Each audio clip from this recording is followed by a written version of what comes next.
Hello everyone. तो आज हम सॉल्व करने वाले हैं 4.2 का क्वेश्चन नंबर 5। ठीक है, तो सबसे पहले क्वेश्चन पढ़ते हैं क्या लिखा हुआ है। The altitude of right angle triangle. चलो यहां पे एंगल नहीं लिखा हुआ है, लेकिन राइट ट्रायंगल का मतलब यही है कि एक राइट एंगल ट्रायंगल है जिसका एल्टीट्यूड जो है वो 7 centimetre less than it's base.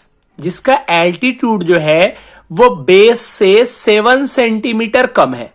यहां तक समझ में आ गया।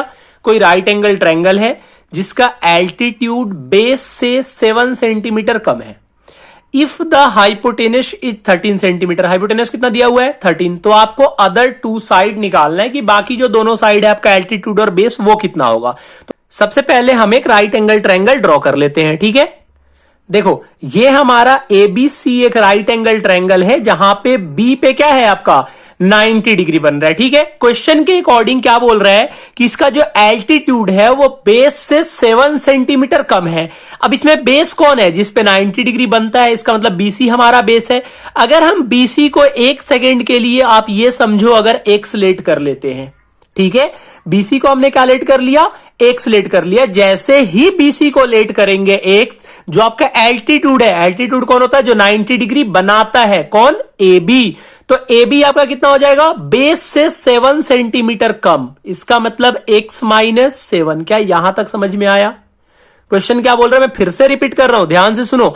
जो इसका एल्टीट्यूड है राइट एंगल ट्रायंगल का वो बेस से 7 कम है। तो अगर हमने बेस को x मान लिया तो एल्टीट्यूड क्या हो जाएगा आपका x माइनस 7, और हाइपोटेनस तो आपको दिया ही हुआ है 13। तो सबसे पहले आप लिख लोगे, जो आपने लेट करा है उसको क्या करना है, आपको लिख लेना है। आपने क्या लेट करा है जल्दी बताओ। एक्स आपने बेस को लेट करा है, तो एल्टीट्यूड कितना हो गया आपका, एल्टीट्यूड आपका हो गया है x माइनस 7।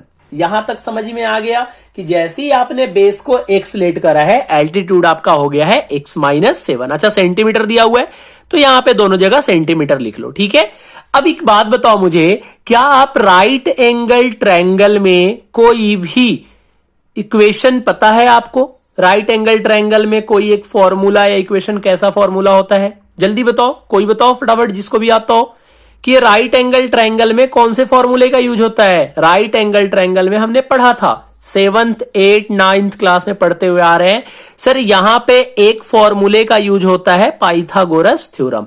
और पाइथागोरस थ्योरम क्या होता है, बड़े वाले साइड का जो स्क्वायर है वो छोटे वाले दोनों साइड के स्क्वायर के सम के बराबर होता है। यही पढ़ा था। इसका मतलब यह है कि अगर मैं बोलूं तो हाइपोटेनस का जो स्क्वायर है वो परपेंडिकुलर का स्क्वायर, एल्टीट्यूड का स्क्वायर प्लस बेस के स्क्वायर के बराबर होता है। तो हम इसी फॉर्मूले का यहां पे यूज करेंगे। ठीक है, हाइपोटेनस का जो स्क्वायर है वो एल्टीट्यूड का स्क्वायर प्लस बेस के स्क्वायर के बराबर होता है। ठीक है, यही होता है हमारा, ये समझ में आ गया। जो हाइपोटेनस का स्क्वायर होता है वो एल्टीट्यूड के स्क्वायर प्लस बेस के स्क्वायर के बराबर होता है। हाइपोटेनस कितना दिया हुआ है आपका 13, तो यहां पे पुट कर दो 13 का square is equal to altitude पता है आपको कितना दिया हुआ है, जी हां x माइनस 7। तो यहां पे पुट कर दो x माइनस 7 का स्क्वायर और बेस आपका है x, तो ये हो जाएगा आपका x का स्क्वायर। अब इसे सॉल्व करो, 13 का स्क्वायर कितना होता है 169। 169 इज इक्वल टू कितना हो जाएगा आपका x माइनस 7 का स्क्वायर। x माइनस 7 का स्क्वायर क्या होता है a माइनस बी का होल स्क्वायर, और a माइनस बी का होल स्क्वायर कितना होता है a square, that is x का स्क्वायर प्लस b स्क्वायर मतलब 7 का square minus 2 into x into 7। समझ में आ गया।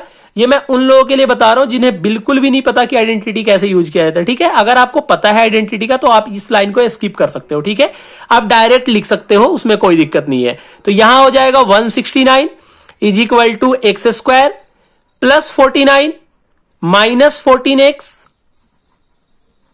49 माइनस 14x, ठीक है, प्लस एक्स स्क्वायर। यहां तक समझ में आया आपको। जब इसे सॉल्व करोगे, ये मान लो 169 को आप इधर की साइड लेके जाते हो तो ये क्या बन जाएगा आपका x square plus 49 minus 14x plus x square minus 169 is equal to कितना आ जाएगा आपका इस साइड 0। क्या यहां तक समझ में आया? अब इसे सॉल्व करने की कोशिश करो तो ये आपका कितना हो जाएगा 2x square, x square plus x square कितना हो जाएगा 2x² माइनस 14x और माइनस 169 और 49 कितना होता है जल्दी बताओ। माइनस 169 और 49 कितना होता है सर, माइनस 120। इसका वैल्यू कितना आ जाएगा, 0। अब यहां पे देखो 2 सभी में कॉमन है, तो 2 को जैसे ही हम कॉमन निकालेंगे ये आपका बन जाएगा x² minus 7x minus 60 is equal to 0 और 2 मल्टीप्लाई में है, इधर की साइड डिवाइड में जाएगा तो आपका आंसर कितना आ जाएगा निकल के, x² minus 7x minus 60 is equal to 0। अब 60 को क्या करना है आपको, फैक्टराइज करना है, और 60 को फैक्टराइज करके कोई आपको 2 ऐसे नंबर ढूंढने हैं जिनको प्लस माइनस करने पे 7 आता है। तो 2 से करोगे तो 30 आएगा, 2 से करोगे तो 15 आएगा और 3 से करोगे तो 5 आएगा। उन बच्चों के लिए है जिनको बिल्कुल भी नहीं आता, ठीक है। अब यहां पे 7 लाना है, यहां पे क्या लाना है आपको, 7 लाना है। ये 7 आएगा कैसे, यहां पे आपको माइनस, माइनस कब आता है, जब एक आपका प्लस में होता है और एक आपका किस में होता है, माइनस में। जब इसे आप सॉल्व करोगे तो देखो 3 2 जा 6, 6 2 जा 12 और 12 और 5 के रिलेशन कोई होता है 7, जहां से 12 और 5 से क्या आप 7 ला सकते हो, हाँ 12 में से अगर आप 5 को माइनस करोगे तो 7 आ जाएगा, लेकिन यहां पे बीच में आपको माइनस का साइन लाना है। और माइनस का साइन कब आता है, जब माइनस आपका बड़ा होता है, ठीक है। तो आप इसे क्या लिखोगे, आप इसे लिखोगे x² minus 12x plus 5x minus 60 is equal to 0। I hope आपको समझ में आ रहा होगा, ठीक है। ज्यादा कॉम्प्लिकेटेड नहीं है और कॉम्प्लिकेटेड आपको करना भी नहीं है, जितना इजी मेथड से हो सके उतने आसानी के साथ क्वेश्चन को सॉल्व करना सीखो, ठीक है। तो x कॉमन निकाल लोगे तो x माइनस 12 हो जाएगा और यहां 5 कॉमन निकाल लोगे तो x माइनस 12 हो जाएगा, ठीक है। अब यहां पे भी x माइनस 12 है, यहां पे भी x माइनस 12 है, तो ये आपका हो जाएगा x minus 12 into x plus 5 is equal to 0, ठीक है। अगर आपने अभी तक बेसिक नहीं पढ़ा है तो कोई बात नहीं, चिंता मत करो, ठीक है। अगर आप वीडियो देख रहे हो तो इसका मतलब यह है कि आपका मैं बेसिक पूरा क्लियर करवाऊंगा, ठीक है। आपको प्लस माइनस तक इसमें सीखने को मिल जाएगा, ठीक है। चाहे वीडियो बड़ा बने लेकिन आपको प्लस माइनस तक मैं सिखा दूंगा, ठीक है। अगर यहां पे कोई दिक्कत होगा तो अब देखो, एक बार x minus 12 is equal to 0 रखना है। क्यों रखना है मैं बहुत बार बता चुका हूं, मल्टीप्लाई में है, इधर की तरफ डिवाइड में जाएगा तो आपका x plus 5 is equal to 0 आ जाएगा, ठीक है। जब आप x माइनस 12 को उधर की तरफ लेके जाओगे, अब x प्लस 5 को अगर इधर लेके जाओगे तो ये आपका हो जाएगा x minus 12 is equal to 0। अब जब वैल्यू निकालोगे तो x का वैल्यू कितना आ जाएगा, माइनस 5 और यहां x का वैल्यू कितना आ जाएगा, 12। अब बहुत बढ़िया सा क्वेश्चन है कि हमारा वैल्यू जो है वो माइनस 5 होगा या 12 होगा। अब कभी भी देखो, आपने कभी ये पढ़ा है कि साइड माइनस में होता है, कभी आपने लेंथ को माइनस में देखा है, -5 मीटर -2 मीटर, नहीं देखा ना, तो माइनस होगा ही नहीं। क्यों, क्योंकि साइड आप लिखोगे side can not be negative, okay, ठीक है। ये निगेटिव आपका नहीं होता है, क्यों नहीं होता, क्योंकि लेंथ निगेटिव नहीं होता। तो आपका आंसर क्या हो जाएगा, सो बेस कितना हो जाएगा आपका, बेस आपका हो जाएगा 12 सेंटीमीटर, और जैसे ही बेस 12 सेंटीमीटर हो गया आपका एल्टीट्यूड कितना निकल के आ जाएगा, 12 माइनस 7, और 12 माइनस 7 कितना आता है, 5। तो आपका आंसर कितना हो गया, 12 और 5। समझ में आ रहा है कैसे हुआ, देखो यहां पे बोल रहा था कि एल्टीट्यूड जो है वो बेस से 7 कम है, तो हमने बेस को x लेट कर लिया, एल्टीट्यूड आपका x माइनस 7 हो गया, ठीक है।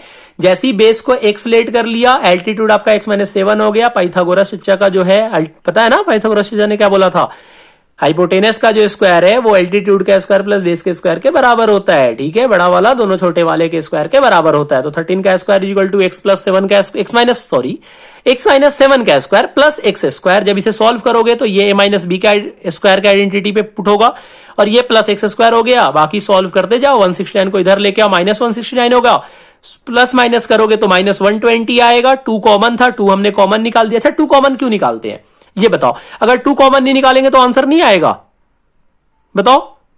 अरे आएगा, आंसर तभी भी आएगा, लेकिन आपके लिए कैलकुलेशन है ना थोड़ा बड़ा हो जाएगा। अभी क्या है, कैलकुलेशन 60 का ही निकालना है, वहां पे किसका निकालना होता, देखो 120 में 2 से मल्टीप्लाई करो 240 का, 60 की जगह पे 240 का फैक्टराइज करना होता, ठीक है, वहां पे 7 की जगह 14 ढूंढना होता, थोड़ा सा ज्यादा मुश्किल हो जाता ना, तो इसलिए हम कॉमन निकाल लेते हैं। कॉमन निकाल को इधर भेज दो, बाकी यहां -7x है तो -7x -12 में और +5 में टूटेगा। अगर यहां +7 होता तो ये 12 आपका प्लस में हो जाता, 5 माइनस में हो जाता, ठीक है। इस बात को आपको ध्यान रखना है कि बीच में जिसका साइन रहेगा बड़ा वही होगा।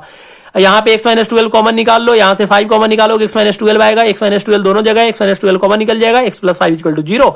एक बार x - 12 = 0, एक बार x + 5 = 0, x का वैल्यू -5 आएगा, x का वैल्यू 12 आएगा। क्यों? साइड आपका नेगेटिव नहीं हो सकता, इसीलिए आपका -5 आंसर नहीं होगा। आपका आंसर क्या हो जाएगा? 12। और जब बेस 12 हो जाएगा तो एल्टीट्यूड आप ही ने तो लेट करा था x - 7, तो 12 में से 7 को माइनस करोगे तो कितना आ जाएगा? 5 सेंटीमीटर। ठीक है, आई होप एक्सप्लेनेशन आपको समझ में आया होगा। नहीं समझ में आ रहा है, 1 2 3 4 जितनी बार मन करे तसल्ली के साथ रिपीट मोड में देखो, समझ में आएगा, ये मेरी गारंटी है। ठीक है, बिल्कुल बेसिक से कवर करा, बहुत आराम से पढ़ा रहा हूं। ठीक है, तो आप इसको देखो वीडियो को। ठीक है, कोई भी क्वेश्चन में डाउट हो वीडियो देखो, कमेंट कर दो, कुछ नहीं समझ में आ रहा है। चलो, अगर वीडियो अच्छी लगी हो तो चैनल को क्या करना है? आपको सब्सक्राइब करना है, वीडियो को तो लाइक करना ही है, और जिन दोस्तों को क्वाड्रेटिक में दिक्कत है उनके पास ये शेयर कर देना है। ठीक है, ताकि उन्हें भी अच्छी तरीके से समझ में आ जाए। ठीक है, thank you so much for watching this video. मिलते हैं नेक्स्ट वीडियो में नेक्स्ट क्वेश्चन के साथ। Till then tata, bye bye.